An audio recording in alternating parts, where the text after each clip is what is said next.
Pronto, iniciando a gravação. Vamos então orar para darmos início ao nosso estudo. Oremos. Senhor Deus e Pai, muito obrigado pelo dia, pela vida, pela oportunidade de estarmos aqui juntos para estudarmos mais a Tua Palavra. Suplicamos humildemente Teu Espírito. Dá-nos entendimento da Tua verdade. Seja o nosso professor, por favor. Obrigamos por Ti, pela Tua presença e agradecemos em nome de Jesus. Amém. Amém. Bom, vamos lá. Eclesiastes capítulo 11.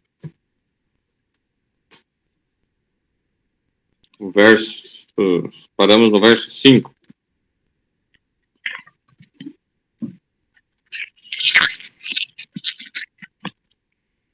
Glaucia, quer ler para nós? Eclesiastes 11, 5. Sim.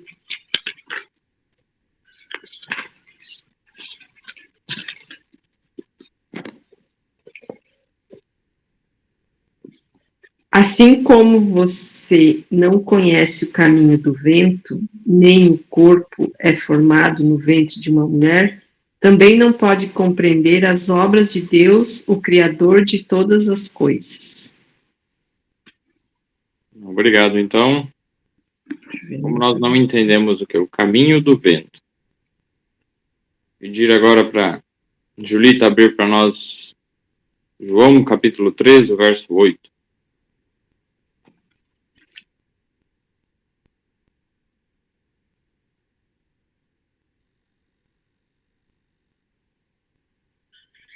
João 3, 8, isso? Aham. O vento sopra onde quer. O vento sopra onde quer. Ouves a sua voz, mas não sabes de onde vem, nem para onde vai. Assim é todo que é nascido do Espírito. Obrigado. Então, João ali junto com o Eclesiastes, nós vemos o quê? O vento sopra onde quer. Então, o vento tem vontade própria. Assim é todo aquele, ouves a sua voz, mas nós não vemos o vento. Nós vemos os efeitos do vento, ouvimos, sentimos. Da mesma forma, é todo aquele que é nascido do Espírito. Então, a maneira do Espírito Santo agir é como o vento. Então, o vento é um símbolo do Espírito Santo. A própria palavra em hebraico, né, que é utilizada para espírito, é ruá. Ruá. Significa vento. É uma palavra que também é utilizada assim para em situações é muito semelhante à palavra do vento. Então, esse vento, esse sopro, o espírito, é a mesma coisa que quando Deus soprou nas narinas do homem, Adão lá, o fôlego de vida. É o espírito. Deus compartilhou um pouco do que ele é, e Deus é espírito. Como nós vemos em João 4 agora. João 4, verso 24. Quem achou aí, quiser ler, pode ler. João 4, 24. Deus é espírito, e importa que os seus adoradores o adorem em espírito e em verdade. Muito obrigado aí. Então, Deus é espírito. E o que mais que Deus é?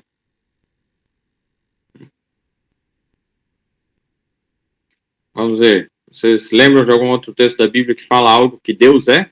O que Deus é? Quem lembrar aí pode. Amor? Isso aí. Lembra onde encontra esse texto? 1 João 4, verso 8.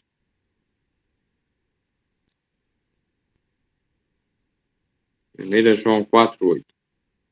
Quer ler aí, Glaucio? Alguém mais lembra algum outro texto? O que Deus é? Vamos pensando. Pode ler, Glaucio.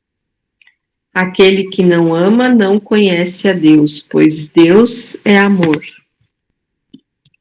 Obrigado. Então, Deus é amor. Alguém mais lembra de alguma outra característica de Deus? Justiça? E aí tem Jeremias, né? Jeremias capítulo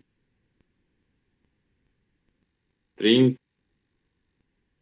Deixa eu ver aqui. Jeremias capítulo 23, se não me engano. Verso 6. Claudina, consegue participar lendo também? Gostaria de ler ou prefere não? Consigo, só preciso achar aqui. Tranquilo. Qualquer coisa pega um outro texto daí. Depois. Quem achou Jeremias 23:6 pode ler. Posso ler. Nos seus dias, Judá será salvo, e Israel habitará seguro. Será esse o seu nome, com que será chamado: Senhor, justiça nossa. Isso aí. Então, ali no contexto, se ler o verso 5, ele vai colocar, ó, vem dias, diz o Senhor, e que levantarei a Davi um renovo justo, sendo rei, e reinará e agirá sabiamente, e praticará o juízo e a justiça na terra. Nos seus dias, Judá será salvo, e Israel habitará seguro. E este será o seu nome com o qual Deus o chamará, o Senhor, justiça nossa. Por isso que Jesus era conhecido como Jesus, né, o filho de Davi, o descendente, segundo a carne, né, da genealogia de Davi, também de Abraão, né, Isaac, Jacó, indo até bem depois Davi. E é o cumprimento. E ele seria chamado que justiça nossa, ele que salvaria. Renovo, justo. E então Jesus era conhecido o filho de Davi, o reino de Davi, né? Estava juízo, a justiça. Então ele é a justiça, Deus é justiça. Deus é amor, Deus é espírito. Quer falar, Glaucio? Pode falar. Só comentar, né, que hoje em dia as pessoas, principalmente algumas religiões, só falam no Deus amor, né, e não falam no Deus justiça. Cada vez mais as pessoas só falam, porque Deus é amor, mas não veem também que Deus é justiça, né? Esquecem dessa parte. É verdade. E as duas coisas estão ligadas ao próprio caráter de Deus, porque ele é. Então Jesus é justiça, Deus é justiça, mas Jesus foi feito a nossa justiça. Isso que é interessante, o que Deus é, devido ao pecado, nós nunca teríamos acesso novamente à santidade, à pureza, porque Deus, ele é justo. E então, o que nós vamos ver agora aqui no 1 Coríntios, capítulo 1, verso 30. Agora, Claudina, se conseguir achar, 1 Coríntios 1, o verso 30, vai dizer o que Jesus, eu vou ler só o 24, ó, para que os que são chamados, tanto judeus como gregos, lhes pregamos a Cristo, poder de Deus e sabedoria de Deus. Então, Cristo é o poder de Deus e é a sabedoria de Deus. 1 Coríntios 1, verso 30. Então, se Jesus é o poder de Deus e a sabedoria de Deus, para nós, o que ele é para nós? Porém, Deus uniu vocês com Cristo Jesus e fez com que Cristo seja a nossa sabedoria. E é por meio de Cristo que somos aceitos por Deus. Nos tornamos o povo de Deus e somos salvos. Amém. Isso aí, então, veio o toque claro, Jesus, ele foi feito a nossa sabedoria. Ele é a sabedoria de Deus, mas ele, por Deus, né, foi feito a nossa sabedoria. E no meu fala, mas vós sois dele em Jesus Cristo, o qual, Jesus, né, Cristo, o qual para nós foi feito por Deus sabedoria e justiça e santificação e redenção. Então, Jesus é todas essas coisas para a humanidade. Quando Jesus se fez carne e habitou entre nós, ele manifestou a sabedoria de Deus, se tornou a nossa sabedoria, ele uniu a sabedoria divina com a humana, e nos mostrou como que nós podemos agir sabiamente, como podemos obter, né, a verdadeira sabedoria, Jesus orava, estudava a palavra de Deus, conhecia a palavra.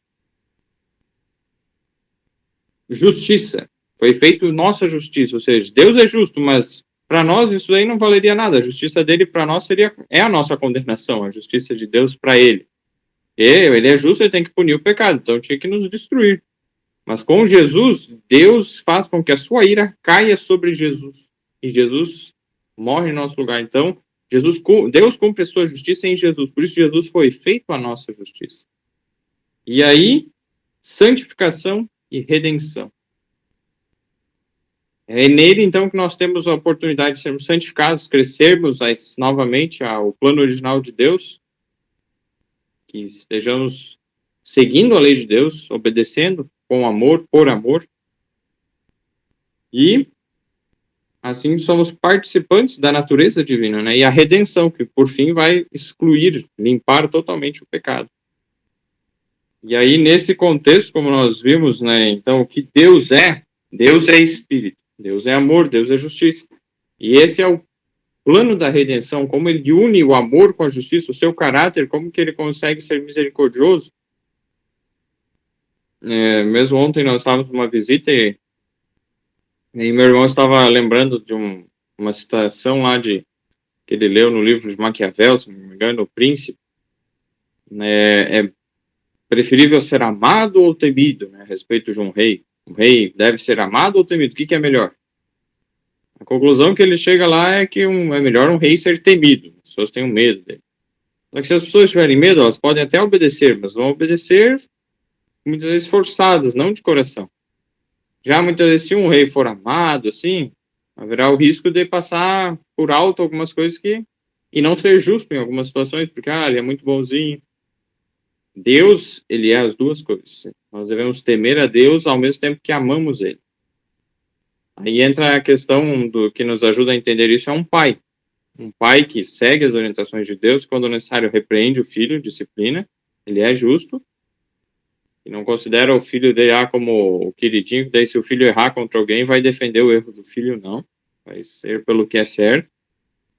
Mas também é amor. O filho vai amar aquele pai porque o pai vai fazer tudo pelo filho, vai proteger, vai dar o que ele precisa, estar junto, procurando auxiliar da melhor forma. E, inclusive, a correção é para o benefício dele. Se o filho começar a se rebelar contra o pai, é só para perda dele, só para prejuízo próprio. Então, temer os pais, no caso aqui na Terra, é ter respeito por eles, obediência, amar eles, e é uma consequência, uma escolha. E por perceber quem ele é, quem eles são, o que eles querem para nós. E aí nós vemos o que Deus é, o que ele quer para nós. Deus é justo, nós precisamos temer a Deus, porque Deus não vai passar por alto nenhum pecado não perdoado. Será totalmente punido, todo pecado.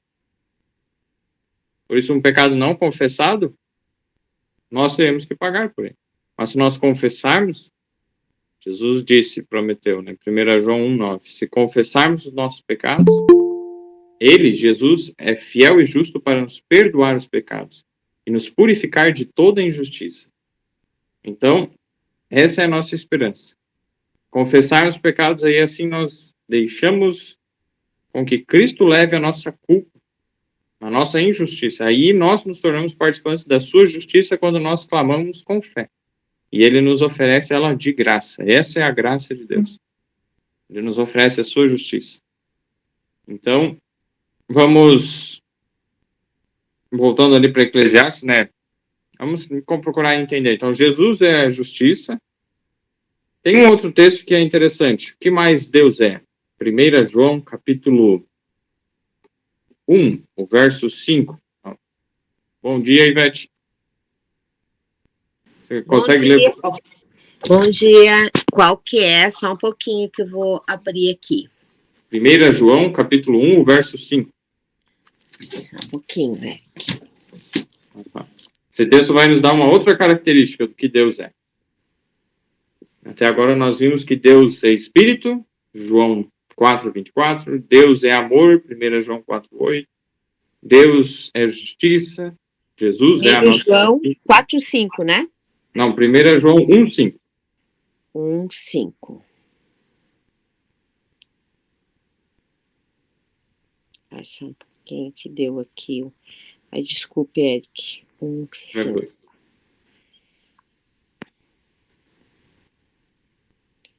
Vamos lá.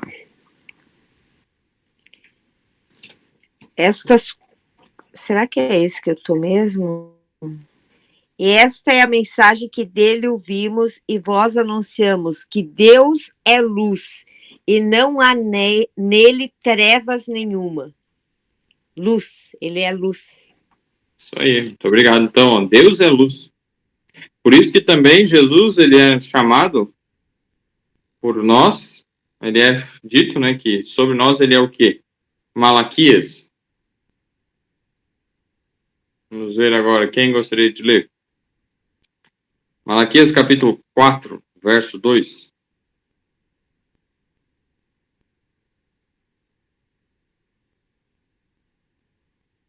Quem achar aí pode ler. Malaquias 4, 2.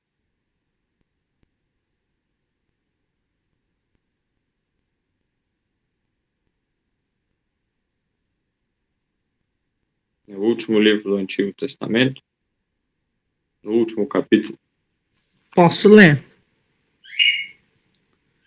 Lembrai-vos da lei de Moisés, meu servo, a qual lhe prescrevi. Acho que não é Oi? esse texto. É Malaquias 4, 2. 4:2, eu estava no 4:4, perdão. Tranquilo. Mas para vós outros que temeis o meu nome, nascerá o sol da justiça, trazendo salvação nas suas asas. Saireis e saltareis como bezerros soltos da estrebaria. Muito obrigado. Então, olha só. Que temem o nome de Deus. Então, devemos temer a Deus. Nascerá o sol da justiça. Então, vamos amar a Deus porque Ele nos dará a sua justiça como o sol, em abundância. Tem suficiente para todos irem e se exporem ao sol. E ainda sobra, né? Jesus é o sol da justiça. Então, voltando, o que isso tem a ver com o texto que nós vimos primeiro lá em Eclesiastes 11:5? Assim, como tu não sabes qual o caminho do vento, nós não sabemos o caminho do vento. Fato. É um fato. João 3:8, como a Julita leu antes, nos diz que o vento assopra onde quer, e ouves a sua voz, mas não sabes de onde vem nem para onde vai. Então, a gente não sabe o caminho do vento. A gente escuta a voz dele, vê os efeitos, mas uma das coisas que no mundo natural começou-se a se estudar, né, na física, e a compreender melhor sobre os ventos, é que os ventos acontecem por quê? Alguém sabe explicar mais ou menos um dos fatores que hoje se sabe ser um dos mais relevantes, assim, para existir os ventos?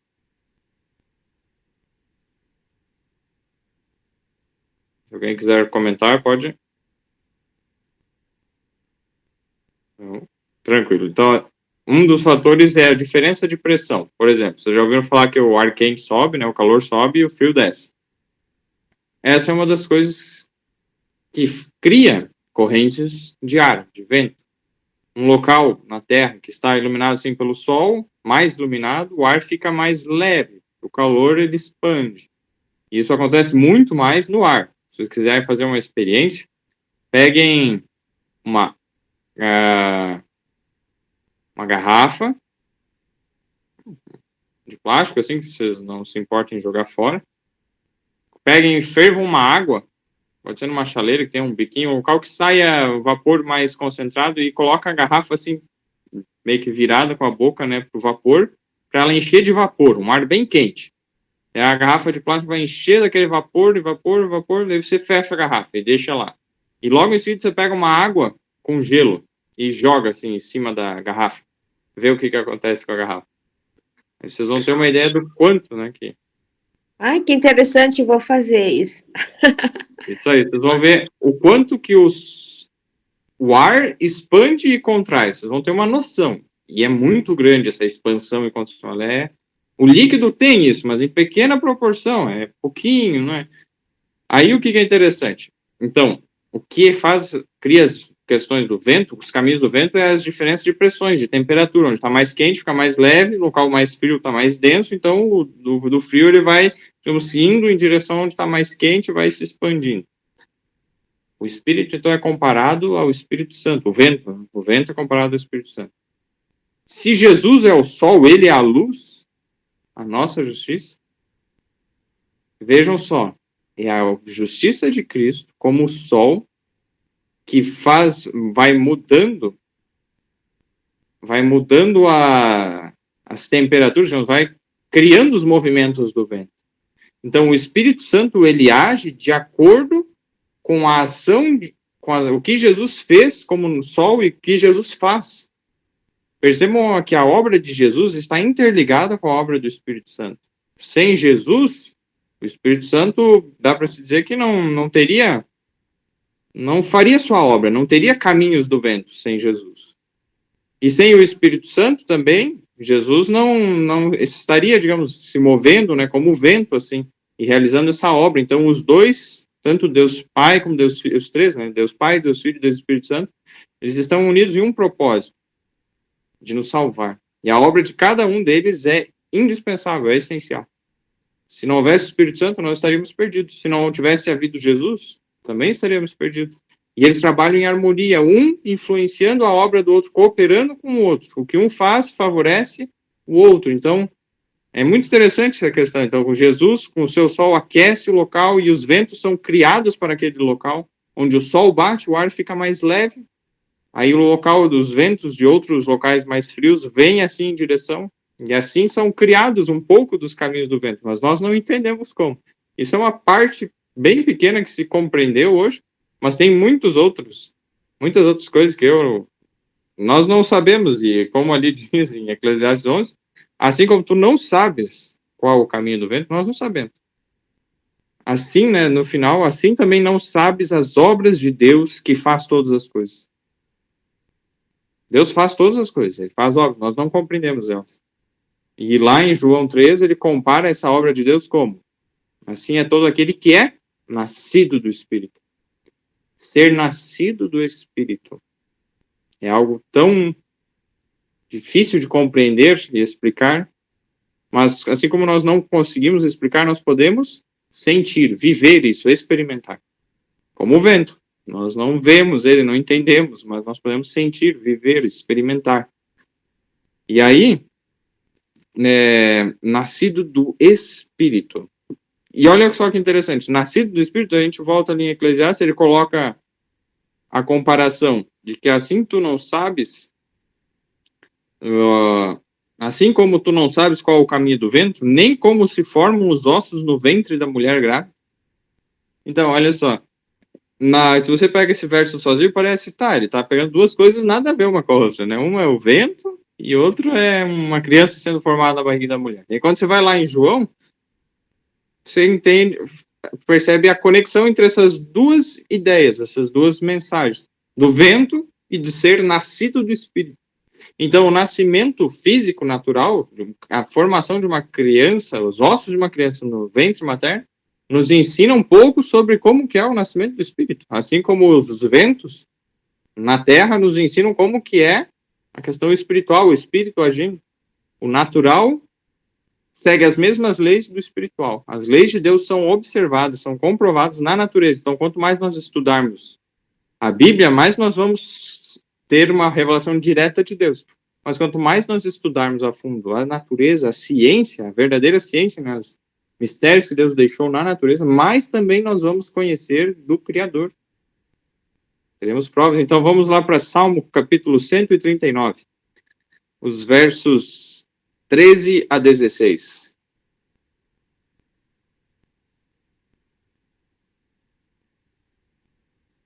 Vamos lá, Salmo 139.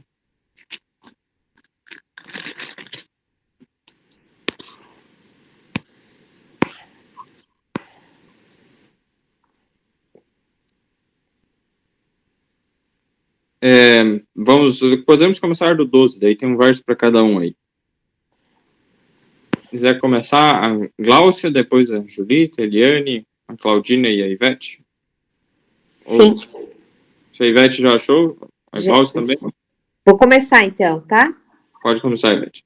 Nem ainda as trevas me encobrem de ti, mas a noite resplandece como o dia. As trevas e a luz são para ti a mesma coisa. Agora a Gláucia pode ler o verso do 13. Eu tô perdida aqui, acho que eu peguei o salmo errado. Salmo 139, verso 13 agora. Ah, tá. Eu tô no salmo certo, não. Beleza. Pois tu formaste o meu interior, tu me teceste no seio de minha mãe. Isso. Julita, pode ler o verso 14. Graças te dou, visto que por modo assombrosamente maravilhoso me formaste. As tuas obras são admiráveis, e a minha alma o sabe muito bem. Obrigado, Eliane. Então, o verso 15. Os meus ossos não te foram encobertos, quando no oculto fui formado e entretecido, como nas profundezas da terra. E agora o 16, Claudina, pode ler. Tu me vistes antes de eu ter nascido. Os dias que me destes para viver foram todos escritos no teu livro, quando ainda nenhum deles existia. Muito obrigado. Então, o que nós vemos aqui? Como que Deus criou? Ele está louvando a Deus aqui, o salmista, pela maneira como Deus criou. Possuíste no meu interior, no verso 13, cobriste-me no ventre de minha mãe. Então, Deus estava ali já protegendo, cobrindo, velando desde do embrião. E aí, hoje, infelizmente, muitas ideias deturpadas dizem, a pessoa não é um ser humano ainda quando está na barriga, só depois que nasce. Eu começo a inventar um monte de mentiras aí. Mas aqui está dizendo que desde que quando estava em forma, ele não tinha nem forma, Deus já conhecia e tinha escrito no livro. A vida, cada ser é único. Então, aqui que nós vemos, né, essa verdade, então, é diferente do que o mundo prega, que Deus ensina isso.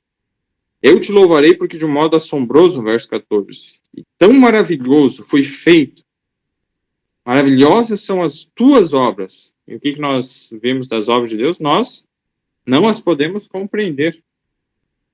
Nós não sabemos as obras de Deus. Podemos começar a aprender e continuar por toda a eternidade sem nunca terminar. E aí, voltando, né? Maravilhosas são tuas obras, e minha alma o sabe muito bem. Os meus ossos, olha só novamente os ossos. Assim como nós não sabemos como se formam os ossos no ventre da mulher grávida, nós não sabemos. Os meus ossos não te foram encobertos. Ou seja, Deus estava vendo lá dentro da barriga da mãe, que é um local escuro, como foi visto no verso 12, para Deus, as trevas e a luz são a mesma coisa, porque ele está em todos os locais. A manifestação dele manifesta a luz. Mas ele está, muitas vezes, sem se manifestar abertamente. E aí, por isso, onde há a falta de luz, existe trevas. Então, onde Deus não manifesta claramente a sua glória, a sua presença, existem trevas. E aí, digamos, ali no ventre, né, por enquanto está tudo escondido, aparentemente em trevas, mas Deus está ali cuidando. Mesmo então, nós podemos perceber que mesmo quando nós não temos nenhuma evidência de que Deus está conosco, está tudo escuro, está tudo terrível, aqui já é uma promessa, que desde o do ventre, quando nós estávamos lá na barriga da mãe, Deus estava nos cobrindo. E os meus ossos não te foram encobertos, ou seja, Deus sabia o que estava sendo formado. Quando no oculto fui feito e entretecido nas profundezas da terra. Deus disse, tu és pó. Adão foi feito do pó. Nós A barriga da mãe é o quê? É uma terra bem organizada. São elementos que estão na terra, carbono, ferro, nitrogênio, organizados, mas é pó. E está tudo ali. Então, naquele interior, no profundo ali, nas profundezas da terra, está sendo formada uma nova vida. Entretecido. Os teus olhos viram o meu corpo ainda informe. E no teu livro, todas essas coisas foram escritas, as quais em continuação foram formadas, quando nem ainda uma delas havia. E o verso 17, e quão preciosos me são, ó Deus, os teus pensamentos, quão grandes são as somas deles. Eric, Os nossos, pode falar. é essa promessa que a gente tem que ter viva, assim, a gente tem que lembrar disso todos os dias, né? Porque é uma promessa, ele tá com a gente o tempo inteiro. Então, muitas vezes, quando a gente quer sentir medo de alguma coisa, a gente tem que se apegar a essa promessa, porque ele tá junto, ele tá nos protegendo, né? Mas a pergunta que eu queria te falar, te fazer é o seguinte: e a questão dos animais? Como que é? Ah, porque os animais, eles têm coração, têm fígado, têm tudo, como a gente, né? E como que eles são, como que esses versículos, assim, a gente estudando, a gente vê que a gente tem uma proteção de Deus, né? E os animais, como é que ficam diante disso?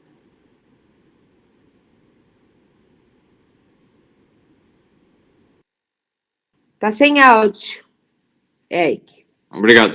Então, é interessante nós vermos, tem 2 versos que me vêm à mente aqui sobre isso. Um deles é voltando para Eclesiastes, aí no capítulo 3.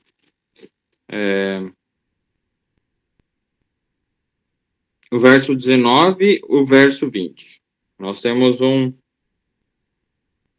ensinamento bem interessante aqui. Se quiser ler aí, pode ler. Eclesiastes 3, 19 e 20.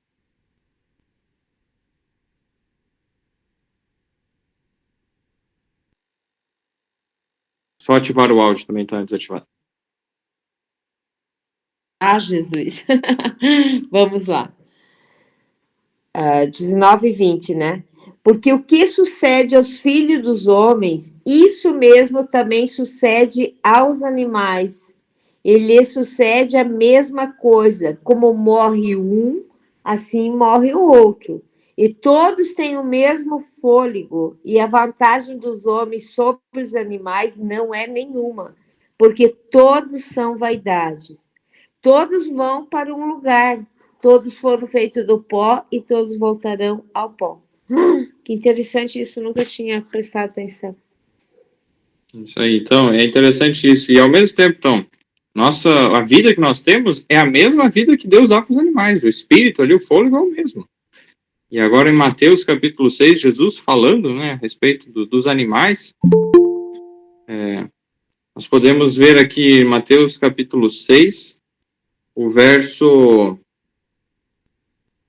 26. Um dia a Raquel, se quiser participar, lendo Mateus capítulo 6, o verso 26.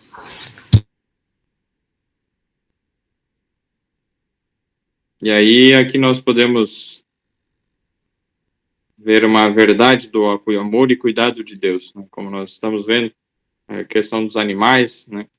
Do ser humano. Assim que achar, aí pode ler, Raquel. Mateus capítulo 6, o verso 26.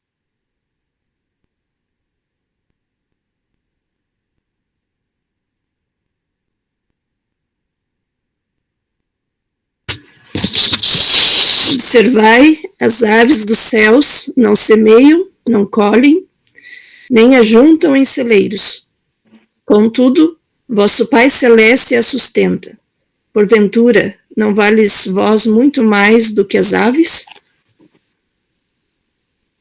Muito obrigado. Então, Deus tem um cuidado até mesmo pelos animais que ele fez, as criaturas, né, mesmo irracionais, e ele cuida delas. Porque existe uma diferença entre o ser humano e os animais. Nós lemos aqui em Salmo, capítulo 8, o verso 5, Deus falando a respeito da quando o homem foi criado, né? Pois pouco menor o fizeste do que os anjos, e de glória e de honra o coroaste. Então, Deus nos fez um pouco menor que os anjos, e somos coroados de glória e de honra. Essa coroação de glória e honra os animais não receberam. Foi dito que Adão e Eva tinham uma vestimenta de luz, eles não viam a sua nudez. Os animais não falam de uma vestimenta assim de luz. E eles não se envergonhavam também. Então, é interessante esse aspecto. Nós somos seres morais. Temos a capacidade de discernir entre o certo e o errado, de consciência. Temos o dom da palavra, que os animais, os mais que próximos chegam, eles conseguem repetir assim, algumas palavras, né? E até muitas vezes conseguem se expressar, mas de uma maneira bem limitada. Eles têm emoções, têm sentimentos. A vida que Deus deu para eles é a mesma origem, a mesma fonte que a vida que Deus nos deu. Mas Deus deu algo diferente para nós. Primeiro, o dom da palavra. Somente Deus é a fonte. Deus é a palavra. Jesus é a palavra, ele é o verbo. João capítulo 1 demonstra isso. E em Gênesis, lá na criação, quando a gente vai em Gênesis capítulo 1, o verso 26 diz assim, e disse Deus, façamos o homem à nossa imagem, conforme a nossa semelhança, e domine sobre os peixes do mar, e sobre as aves dos céus, e sobre o gado, e sobre toda a terra, e sobre todo o réptil que se move sobre a terra. E criou Deus o homem à sua imagem. A imagem de Deus o criou. Homem e mulher os criou. Então, Deus, ele fez algo assim maravilhoso, diferente de tudo antes. Façamos, né? E o capítulo 2 de Gênesis, o verso 7 diz, e formou o Senhor Deus o homem do pó da terra, e lhe soprou em suas narinas o fôlego da vida, e o homem foi feito alma vivente. O fôlego é o mesmo, mas percebe que é algo muito mais honrado, muito mais elevado, que o próprio Senhor ali, Deus, soprou pessoalmente o fôlego nas narinas dele, e ele viveu. Ele formou, ou seja, deu forma, dá a entender que Deus, com a sua própria mão, modelou o ser humano. Muitos, a maioria dos desenhos ou ilustrações dessa cena colocam Deus fazendo um boneco de barro, assim, né, bem grotesco. Grotesco não, bem bonito, mas de barro, assim, só barro. Aí depois um clean, assim, e vira tudo um ser humano. Deus pode fazer isso, claro, mas assim como Deus entretece um bebê na barriga da mãe e vai formando cada célula, para mim, que o que Jesus estava fazendo ali, ele chegou assim e começou lá, desde os ossos, né? Começou a formar os ossos, pegou a terra ali, os elementos, e começou a transformar e já criando a estrutura dos ossos.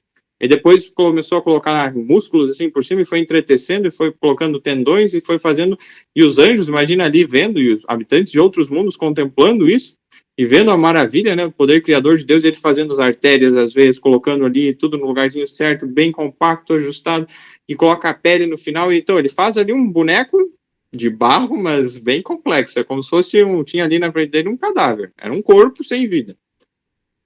Era pó da terra, mas um pó organizado, as mesmas moléculas ali presentes, só que estruturadas, com ordem, com inteligência.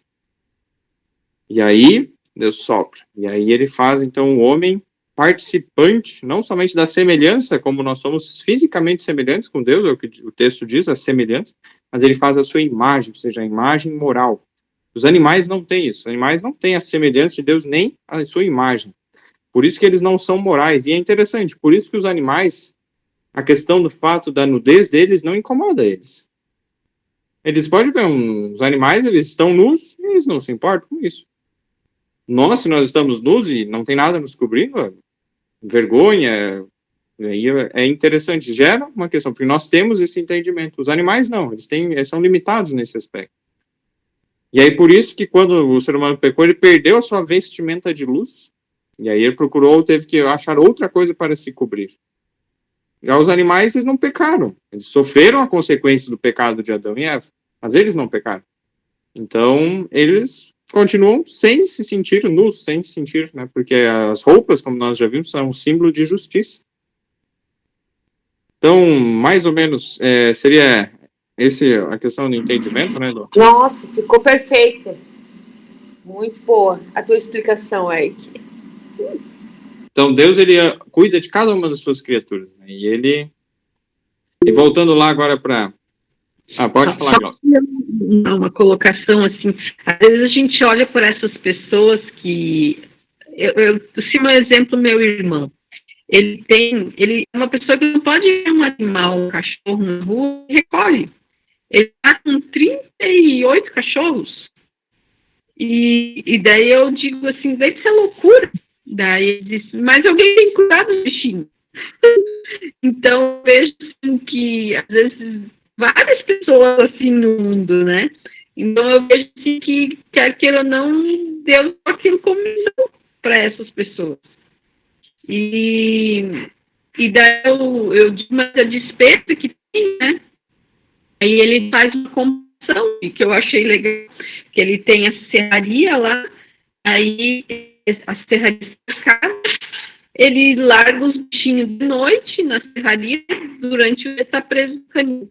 Se eu pegar uma pessoa para trabalhar à noite e cuidar, eu ia gastar muito mais, né?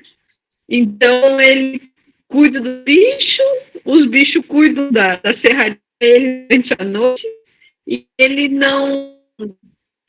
Ele diz assim, eu não estou dando uma vaga ou duas de trabalho, eu estou cuidando dos bichos, né? Então, é uma coisa assim que às vezes a gente para, às vezes eu olho e acho que é uma loucura, mas é uma coisa dele, né?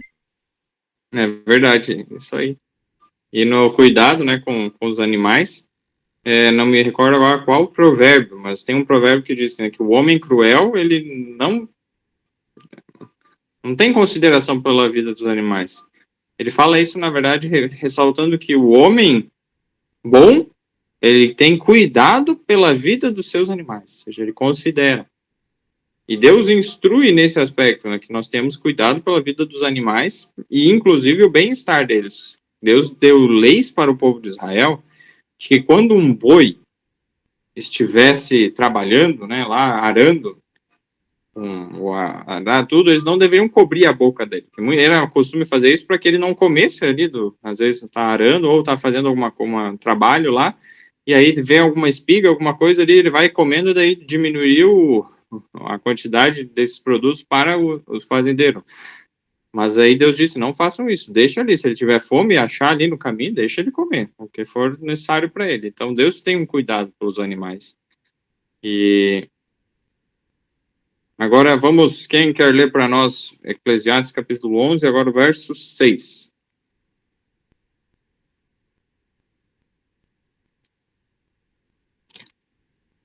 Semeie pela manhã a tua semente, e à tarde não repouses a mão, porque não sabes qual prosperará, se esta, se aquela, ou se ambas igualmente serão boas. Obrigado. Então, qual que é a instrução de Deus a respeito do trabalho?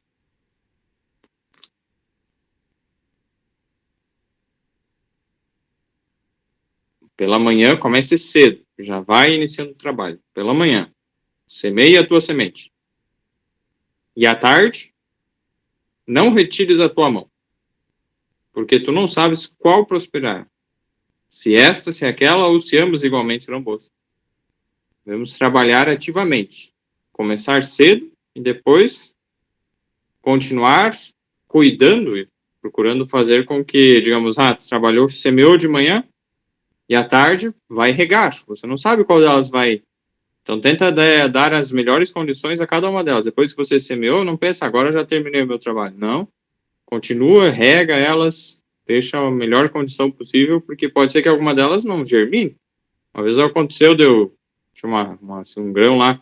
Pouco eu plantei na vida, mas as poucas vezes que eu plantei foram interessantes as experiências. Umas vezes eu plantei milho, foi bonito, e cresceram os milhos lá. Mas outra vez eu plantei soja preta. Tinha uma soja preta, assim, que eu comprei. Nossa, que incrível, eu quero plantar. Plantei tudo lá, um quadrado lá, não deu nada. Não sei o que aconteceu, nenhuma nasceu. Então, a gente não sabe o que vai prosperar, o que não vai. Então, nós temos que procurar, então, fazer o nosso melhor, né? E se eu só tivesse plantado aquilo lá na minha vida, eu nunca teria dado nada. Mas não, plantei outras coisas, e graças a Deus as outras vieram. Então, a gente não sabe. Então, o trabalho. E aí entra em comparação com isso, o verso 11, né? Aqui está falando do grão, do semente, para semear. No verso 1 de Eclesiastes 11, diz: lança o teu pão sobre as águas, porque depois de muitos dias o acharás.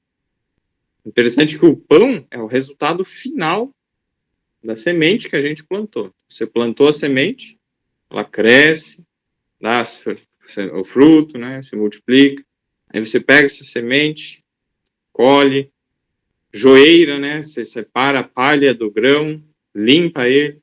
Depois você pega ele, leva no moinho, ou dá um jeito de moer ele, transformar numa farinha. Depois que está a farinha, você pega, com uma ciência por trás disso, você transforma aquela farinha em pão, mistura água, farinha, sal e fermento, a fórmula mais simples.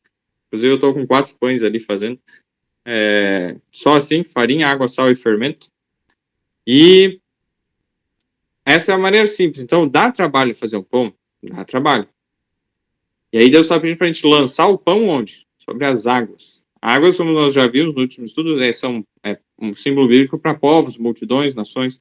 Mas se nós pensarmos as águas, o pão ele é leve, se jogar na água ele boia, ele vai boiando assim, né? Se ele não encher da água, ele vai ficar boiando.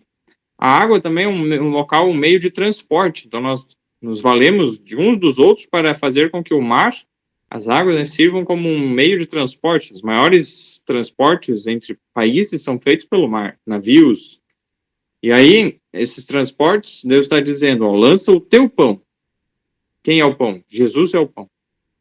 Para nós obtermos esse pão não é algo simplesinho, fácil, não, dá trabalho. Então, tudo que nós recebemos de Deus, desde a parte de conhecimento espiritual, a verdade, até o nosso dinheiro, nós devemos, então, lançar, como se fosse gastar, perder esse pão jogando sobre a água, ou seja, enviando mensageiros para compartilhar esse pão com outras nações, com outros que estão longe. E gastar nisso o quê? Nosso dinheiro, nosso esforço, nosso trabalho. Assim como fazer um pão, dá trabalho.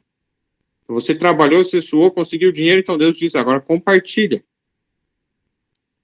E que nem diz o verso 2, reparte com 7 e ainda até com 8, porque não sabes que mal haverá sobre a terra. Então, isto é que nós compartilhemos. E aí, depois de muitos dias o acharás. É a promessa que Deus dá. De que isso que nós investimos vai voltar e com juros. Esse é o melhor investimento. A gente faz um investimento aqui na Natal, os melhores investimentos, você consegue taxas de juros, assim, de ganho, né, bem baixas. Não é muita coisa. E quando você faz um investimento, às vezes, que possa render um pouco mais, é de alto risco. Daí vai investir na bolsa, lá tem o risco de você perder tudo. Então, é bem complexo esse mundo dos investimentos. Mas, esse investimento, Deus está dizendo que ele vai ter retorno sempre. É o maior investimento de todos. Investir na pregação do Evangelho, na causa de Deus. Agora vamos ao verso 7. Certamente suave é a luz, e agradável é aos olhos ver o sol. Quem acha agradável ver o sol? Eu gosto muito de ver o nascer e o pôr do sol, mas ao meio-dia eu não gosto dele. E aí, se quiser falar também, a Raquel, podem comentar. Principalmente depois de muitos dias de chuva, nossa, dá saudade do sol, né? O sol é muitas coisas que ele intervém na nossa vida, né? Então, a gente precisa, e Jesus é comparado como o sol da justiça, né? Exatamente. Então, o que nós vemos aqui? Suave é a luz, e agradável aos olhos ver o sol. Assim como para nós chegarmos a um ponto de conseguirmos gostar de estar expostos à luz do sol do meio-dia, temos que começar aos pouquinhos. Comece, né, na luz, no nascer do sol, que nem a Glaucia falou, e com o tempo a gente vai se acostumando. Eu lembro nas primeiras vezes até que eu comecei a me expor ao sol do meio-dia, porque é o mais forte, é o melhor para obter tanto vitamina D e outros benefícios. Era desconfortável. Inclusive, tem alguns exercícios para a visão, alguns tratamentos naturais para melhorar a visão, e um deles envolve você fechar os olhos e olhar para o sol, assim. E ficar com os olhos fechados e deixar a luz do sol bater nos olhos. E outro deles é você ir olhando no horizonte, assim, sem óculos, né, descansando a visão. Porque olhar longe, você descansa a visão. Olhar muito perto, você cansa a visão. Visão de precisão. Aí, como a gente hoje, muito celular, muita coisa, a gente fica quase o tempo inteiro olhando só perto, a gente não olha para longe, isso cansa a visão e vai desgastando. E aí, eu percebi, teve um período que eu comecei a fazer bem seguido isso, de olhar assim para o horizonte, deixar a luz do sol entrar, mesmo no meio-dia, deixa a luz do sol entrar nos olhos de forma indireta, tipo, deixa ele dentro do teu campo de visão, lá no cantinho, só. No início era muito desconfortável, dá uma agonia, assim, uma coisa, mas depois, com o tempo, fui me acostumando, e hoje eu até gosto, sabe? Ele dá um leve desconforto até você se acostumar, depois você vai passando, você vai se acostumando, e é agradável, por quê? A palavra agradável significa que traz prazer, traz alegria, satisfação. E é comprovado que quando a luz do sol bate na retina, ou seja, você deixa a luz do sol entrar nos olhos, e quanto mais intenso for o sol, mais isso acontece, é produzido serotonina no cérebro. Então, ele induz a produção de serotonina, que talvez você já tenha ouvido falar, é um neurotransmissor, é uma substância química que tem no cérebro, que está relacionada à felicidade. Quanto mais serotonina, mais felicidade. O que os medicamentos para depressão, a maioria deles atuam, tipo a fluoxetina, sertralina e outros, né, esse citalopram, eles bloqueiam alguns receptores inibidores da recaptação de serotonina. Esse é o nome que eles recebem do efeito que eles causam no nosso corpo. Então, a serotonina que é liberada no cérebro, ela é reabsorvida, reprocessada para depois ser usada novamente nos impulsos elétricos. Aí, esses remédios, eles bloqueiam a recaptação, ou seja, fazem com que a serotonina saia, não seja reabsorvida, então ela fica acumulada em maior quantidade ali, né, entre os neurônios, um neurônio e outro, e aí fica aumentando, digamos, os impulsos. Só que essa não é uma forma natural. Deus fez isso, que é necessário haver uma reciclagem, ele reabsorve. Se está com falta de serotonina, é um problema isso, tem que recuperar. Mas a maneira de você recuperar isso não é dando um remédio desse que vai só bloquear reabsorver a serotonina para o neurônio processar de novo. Ele por um tempo vai funcionar, mas depois vai ficar tudo na mesma. Não resolveu o problema continua lá. Mesma coisa, se você está com febre, eu dou um antitérmico, antipirona. Baixou a febre, ótimo, curou, né? Não. Baixou a febre por um tempo, depois a febre volta, e aí você dá remédio de febre. E a pessoa está com uma infecção lá, com uma apendicite bem grave, mas está dando remédio de febre, de dor, e a pessoa está bem. E aí, de repente, vai ver, o quadro está bem grave, porque ficou só usando remédio para dor. Então, é interessante nós vermos que Deus quer nos dar solução, e a solução aqui que Ele está dando para nós termos mais prazer, mais alegria, é o quê? O sol. Exponha-se ao sol. Não é à toa que as pessoas deprimidas, elas fogem do sol. E isso é um ciclo vicioso. O fato de elas já terem um comportamento mais de fugir do sol, e aí, estando em depressão, se reforça ainda mais, a pessoa foge, e aí não tem solução enquanto ela não sair dessa condição, enquanto ela não se expuser ao sol. É uma das coisas que vai influenciar para a cura da depressão é o sol. Pode falar, Ivete. Não, é impressionante, assim, a natureza, né? Porque a planta, ela também precisa do sol, né? Ou se tu deixar uma flor, assim, num lugar que não pegue sol, ou a claridade do sol, ela não vinga, como dizia meu pai.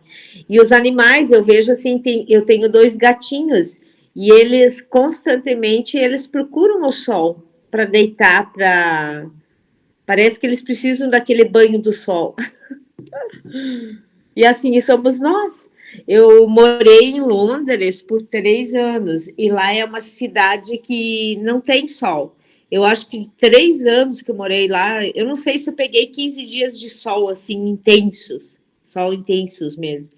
E eu vejo assim como as pessoas lá, elas têm um ar mais deprimido, né? As pessoas lá são mais fechadas, são mais tristes.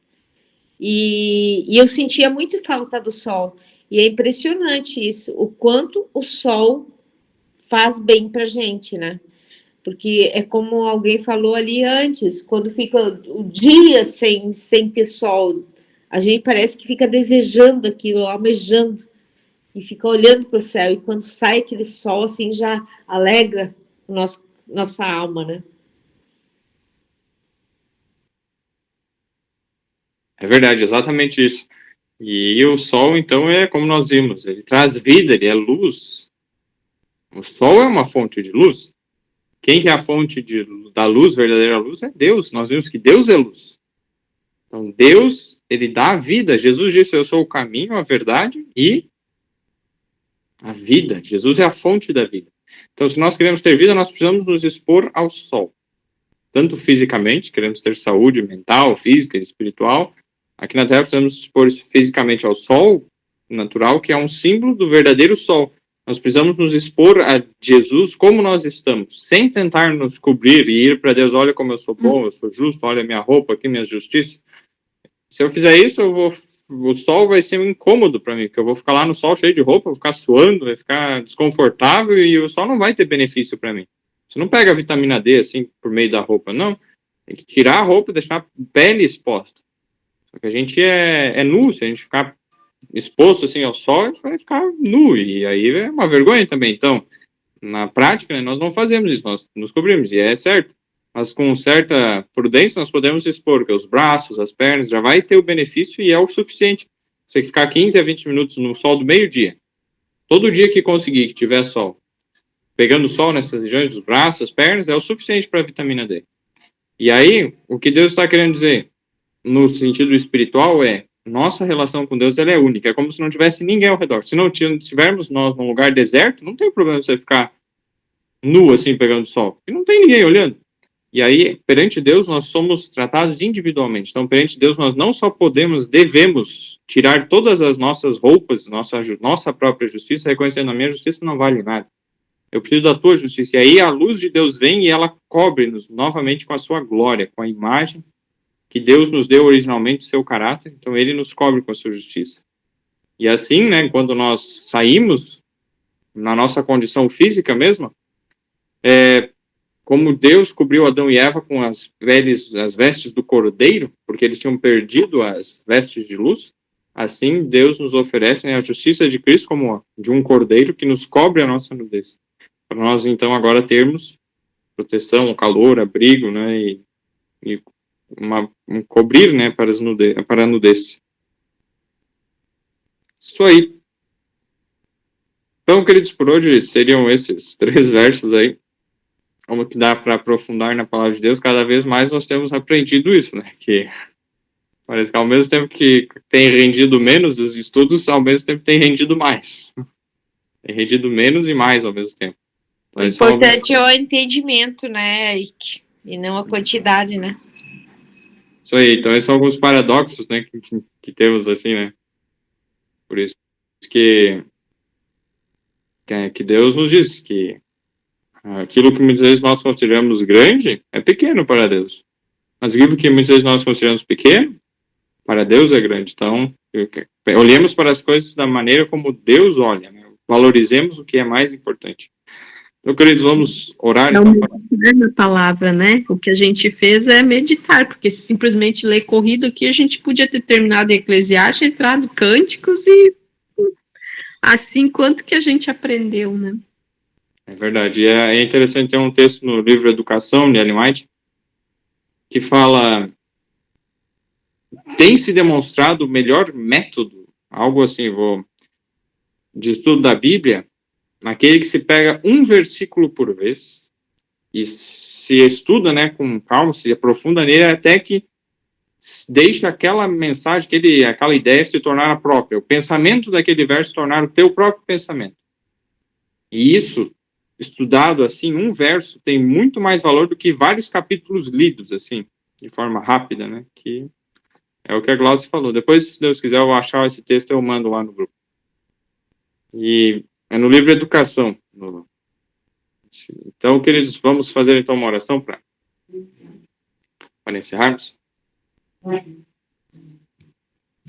Oremos. Senhor Deus e Pai, muito obrigado pelos momentos de estudo da Tua Palavra que nós tivemos aqui, por nos ensinares tantas coisas, nos aprofundarmos, cavarmos fundo as minas, as joias de ouro, de diamantes, de rubis, esmeraldas que tem na Tua Palavra. Ajuda-nos a guardar, bem guardado no nosso coração, todas essas joias encontradas aqui. Enche o coração de cada um, Senhor, com o Teu Espírito, que é o maior de todos os tesouros. E que Cristo Jesus esteja presente em nossa vida hoje, nessa semana. Peço Tua bênção sobre cada um. Guia-nos e prepara-nos para estarmos de pé quando Tu vieres nas nuvens dos céus. Em nome de Jesus. Amém. Amém. Amém. Boa semana a todos. Amém. Boa semana a todos. Até domingo que vem. Tchau, tchau. Até.